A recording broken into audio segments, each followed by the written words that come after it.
General Hospital speculates that Curtis Asford will make a surprising discovery, which is when Curtis can feel Curtis' legs and it can move. Of course, Curtis shed tears when he learned this, but Curtis will keep quiet until Curtis can actually stand and walk on his own 2 feet. Fans know that Curtis became disabled and is currently in a wheelchair. The arrogant Curtis of the past is no longer there, replaced by Curtis who lacks confidence and ignores life challenges. Of course, Curtis didn't like that at all. Curtis also didn't know who caused this disability for Curtis. Up to now, the person who opened fire and mistakenly shot Curtis is still a mystery, and PCPD has not found any fuel leads. Doctors tried their best to save Curtis at that time. They kept Curtis alive, but they also confirmed that Curtis would be in a wheelchair for the rest of his life. Of course, the spinal cord injury caused Curtis to be in such a bad condition as he is now. Curtis feels guilty toward Curtis himself. Curtis doesn't want anyone to feel sorry for Curtis, including of course Portia Robinson, new wife, and daughter Trina Robinson. Curtis now only depends on his biological father, Marshall Asford, and his aunt Stella Henry. The Savoy was Curtis' passion and Curtis didn't want to lose it, but with the inability to walk, Curtis knew that Curtis could no longer manage the Savoy. Selena Wu persuaded Curtis to sell the Savoy. Curtis hesitated and intended to sell the Savoy. Luckily, Curtis' father prevented that.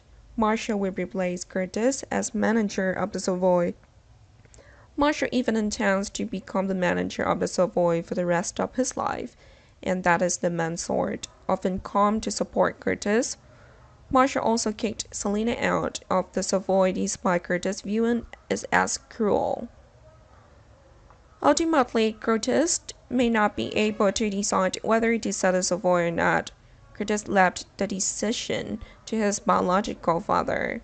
Curtis became quieter and wanted to be alone day in and day out. Only when Curtis found that Curtis' legs were moving, Curtis moved his thumb to test it, and indeed his thumb worked. Curtis is happy when this happens. Curtis wants to inform everyone about these good developments.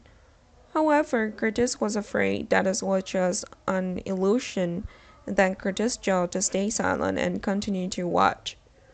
Curtis tried to move his toes again.